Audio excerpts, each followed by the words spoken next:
nagbabalik po ang Good Morning Kapatid.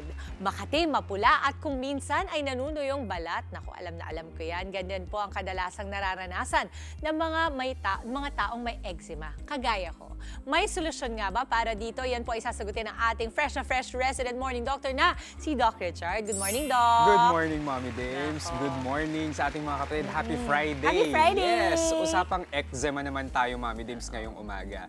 At napakapalad natin dahil ngayong umaga, para ibahagi ang kanyang karanasan, kasama natin si Jean. Hello, Jean! Good morning, kapatid! Good morning, Good morning, Jean. Doc. Yes, matanong ko lang, Jean, no? Kailan mo unang nalaman na meron kang eczema? Nag-start siya na lumabas nung preteens ako, mga 10 years of age to 13 years of age. Ilang taon ka na ba? 29. Ay, naku, So, ang matagal- bata na. tagal-tagal Tsaka ang bata na. mo tingnan.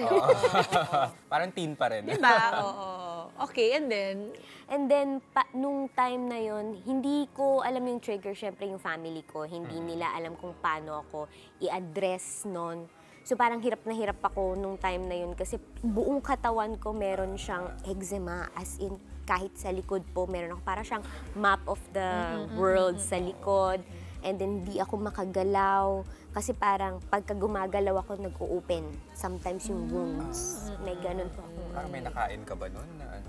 That time, parang hindi ko pa alam kung ano yung mga kailangan kong i-avoid. So, most likely, nakakain ko yung mga hindi pwede. Hindi na dapat para Or sa'yo na-expose pala. po ako sa triggers. Oo. Okay, wait. So, bago natin simulan mas malalim yung kwentuhan dyan, Doc. Doc, para sa mga kaalaman ng ating mga kapatid, ano nga ba kasi ang eczema? Okay, ang eczema, Mommy Dames, ito ay pangkaraniwan na kondisyon sa balat na nagdudulot ng pangangati, pamumula, at saka pamamaga ng balat. Oo. Alam ko to kasi 'di ba sinasabi ko sa'yo palagi na meron ako nito sa legs ko. Kaya lang ako kasi parang medyo forgiving ako sa balat ko. Kumbaga kung hindi naman ako masyado nababother about it, pinapabayaan ko lang siya talaga. Pero magandang napapag-usapan natin to Tama. kasi sabi mo nga, pangkaraniwan to. Ibig sabihin, Pangkaraniwan. yung mga kapatid natin na nanonood ngayon, malamang sa malamang, kung di pa nila alam ang tawag, eto na po yun. Oo. Ano nga ba, Doc, ang sintomas ng eczema? Okay, so ang mga sintomas ng eczema, Mommy Dames, gaya ng nasabi natin kanina, unang-una yung pangangati. Oo. Tapos pamumula,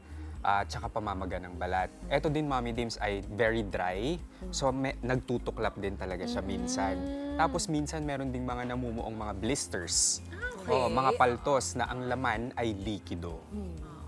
So, meron din palang ganun, ano? Kasi akala ko parang isang ano lang siya, itsura. Isang itsura, ay hindi. Diba, ako kasi mga anak ko meron. Bata pa lang meron na kagad sila. Sabi ko, naku, ako ata ang nagpamana.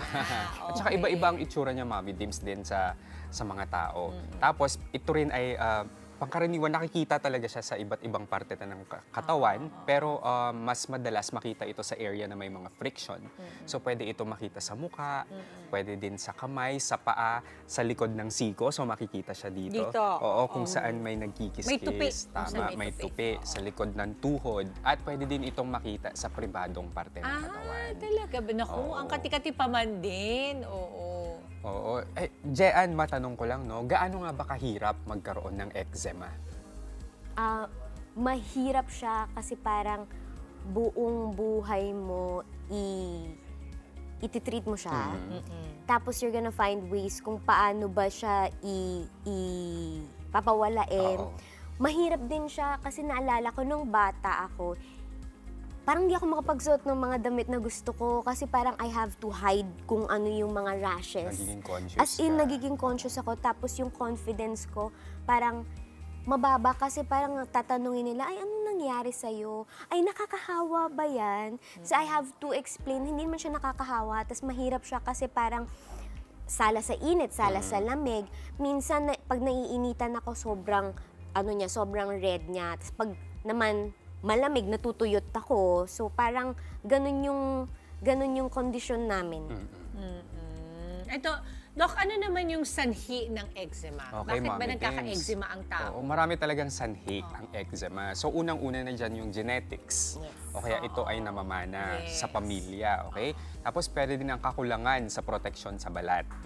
pwede din ang pagtugon ng immune system. Ibig sabihin, masyadong active yung immune system mo. May madikit lang sa'yo konti, parang aatakihin na siya ng immune system mo. Kaya nagkakaroon ka ng inflammation o pamamaga. Pwede din ang mga environmental triggers, kagaya ng nangyari sa'yo. So pwede dyan ang alikabok, pabago-bagong klima, masyadong mainit, masyadong malamig. So, ayan, pwede din ang mga irritants. Eto, Mami Dims, pwede din ang stress. Naku, ayan nga. Di ba sabi ko sa'yo kanina, Yun ang Dok, na trigger feeling mo. ko, ako ang trigger ko, stress. Pareho tayo. Meron din akong eczema. Ang trigger ko ay stress din nung nag-aaral ako ng medisina. Ayun.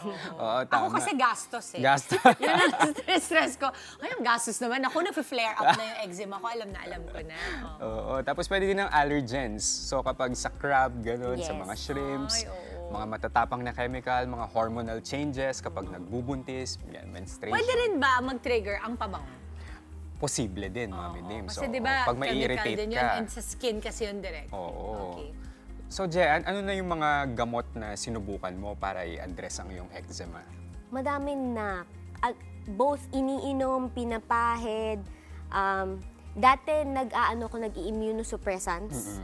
Tapos dati, ayan, nag-antihistamine din ako. Tapos yung mga topical steroids, Oo. yun yung mga dati kong ginagawa para magamot yung eczema ko. Tapos ngayon nung medyo tumanda ako, parang na-realize ko, ay mas okay pala kapag hindi na masyadong magagamot, instead yung lifestyle change na lang. So yung ginawa ko, water therapy talaga. Tapos minsan kapag red siya, nag-a-ice ako. Nilalagyan ko ng yelo sa gabi or sa umaga para lang mawala din yung bloated na feeling. And then yun, cold therapy. Tapos yung pinakamabisa talaga sa lahat na nagawa ko is to discover my triggers. Yun Ano talaga. yung triggers Triggers. mo? Yung triggers ko ay house dust, yung mga dust mites. Alikabok. Alikabok. Tapos hindi na ako kumakain ng seafoods, crabs, tsaka Makalungkot shrimp. naman, Je. Oo, pero kasi kesa nga naman mag-flare up ang eczema mo, no? And sanay din naman po ako na hindi na kumakain. Oo, so wag na. Kung baga tama naman, tatanggapin, I think, pauna na kailangan tanggapin mo talaga na iba-iba ang physique ng tao. Tama, Hindi tama. porket healthy para sa kanya ay okay para sa'yo. Exactly. And as soon as you accepted that, mas naging madali para sa'yo to manage no the eczema. Oo. Dok, gusto ko na lang malaman kasi of course binanggit na ni Jack kung paano niya Nagamot. naayos yung kanya, Oo. nagamot yung kanya. Pero ito ba ay talagang nagagamot at paano ba ito ginagamot? Ayan. So, ang eczema kasi, Mami Dims, wala na talaga siyang permanenteng lunas. Oo. So, yung layunin natin ng gamutan sa eczema is para mabawasan yung pangangati, yung mga pamamaga, at saka yung mga pamumula. So, ito yung mga karaniwang paraan natin para gamutin ng eczema. Ayan, So, ako, ito yung unang-una, inaabangan ko. syempre, magpa-check muna tayo sa doktor, di ba? Tapos, magbibigay kami ng mga topical treatments, kagaya ng corticosteroids. Okay. Pwede din ng mga oral medications, gaya ng antihistamine kapag hindi makatulog yung pasyente. Tapos, ginagamot din namin yung infection. Siyempre, iiwasan din natin yung trigger. At saka, gaya ng sinabi mo, mga lifestyle modification at saka dietary changes. Dok, alam mo, hinintay ko yung aloe vera. Aloe vera Pero din. aloe vera for relief, no? For relief. Oo, isisingit ko dapat yun. Di ba na, Dok? Tama ba ako? Kasi it makes total sense na Oo. pag pinahiran mo kasi ng anything cold, I think would be nice ba, Dok, if you Para- put the aloe vera leaf inside the fridge? Oo. Na, tama Para mas ba? malamig, siya. para ma-relief talaga siya. Oo. Ito ba? Ito na nga yung tanong. Well, sinagot din naman ni Jack kanina, pero ikaw as our expert, of course, we want to know, kausapin natin, lalong-lalo na yung mga kapatid natin nanonood, ito ba ay nakakahawa? Okay, so ang eczema po ay hindi nakakahawa. Ito po kasi ay namamana at saka dulot din ito kasi ng mga triggers. That's right. Oo. Oo. Naku, paano pa man din yung mga netizen pag sinasabi niya, alam mo, trigger mo ako. Di ba trigger mo ako? Baka mamaya talaga nakaka-trigger pala yung gano'n. Eto, ano naman yung mga dapat at hindi dapat ginagawa ng taong may eczema kagaya ko? Okay, so makinig ka dyan ha. So para sa ating mga kapatid, paano nga ba natin aalagaan ang ating balat kung tayo ay may eczema? So unang-una, regular po tayong mag-moisturize. Magsuot din po tayo ng maluwag na damit. Iwasan ang stress. So, Wag- tao or oo. ano yan, ano? Tao or kalagayan. At saka napaka-importante, Mami Dims, huwag nating kakamutin ang apektadong lugar. At huwag din po tayong gumamit ng mga matatapang na sabon at pampaganda. Okay. Ang ganda. Ako, nakinig ako talaga, Je. And thank you for coming today. Yes, Kasi alam mo, maraming iba din salamat. talaga na nanggagaling sa taong tunay na dumadaan Oo. sa mga prosesong ganito at mga sakit na ganito. Yung nakausap natin, Dok, Tama, kasi first makaka-relate hand talaga tayo, Oo. Okay, Je, ikaw, ano na lang yung parang mensahe mo sa mga kagaya natin who are battling eczema? Mapa-mild man yan or grabe? Siguro yung message ko dun sa mga kagaya ko na nangangati talaga, tulad na rin ng sinabi ni Doc, iwasan yung na, scratch. Kasi yun talaga yung number one din, nakakaano siya. Ang sarap-sarap pa man. Masarap Ang sarap kamutin. siya. Parang kahit saan na Totoo. parte ng katawan Sa mo, totoo lang. ang parang gusto mong kamutin, yun, iwasan na magkamot. Tapos, siguro sa akin, yun nga, discover triggers. Kasi Yes. when you know the problem, kaya mong i-control. Tama. Tapos kaya mong i-adjust yung lifestyle mo. Tapos yung pinakahuli din, seek support system. Kasi hindi kayo nag-iisa sa laban Sa na journey yun. na yan. That's right. Kasi makikita mo marami kang friends, maraming mga tao na sila din, ganun din yung kalagayan nila, tapos nagagamot din sila. And yun nga, discovering triggers kasi what works for you might not work for others. So huwag kayong mapagod na i-discover kung ano yung nag-work para sa inyo. Oo. Jen, I want to know, kasi you mentioned already the support system. Are there any availabilities online? Meron ba mga Facebook accounts yan? Or within your community? Ganun ba dapat? Meron, actually ako, nagka-friends na ako online sa TikTok kasi nag-share ako ng story ko about eczema and how That's I amazing. naturally heal. Oo. So yun, kung gusto nyo ng kachikahan. Yes, please. Yes, please. Oo, Yes, kung invite gusto nyo ng natin kachikahan tungkol sa eczema or parang gusto nyo lang yung support system, just message me sa TikTok. Available ako at Miss No More, MISSNOMORE. That's Miss No More at TikTok. Ayun. Kwentuhan nyo ako ng kahit na ano. Oo, kasi maganda din talaga. Magandang platform ito na nandito tayo sa Balikalindog, Oo. nakakausap natin yung mga may pinagdadaanan at nasa-share natin kung ano yung ginagawa nila online. Oh, ganda, Je. Doc, any more to add? Wala, magpapasalamat na ako kay Jean sa pagpapaunlak sa aming imbitasyon.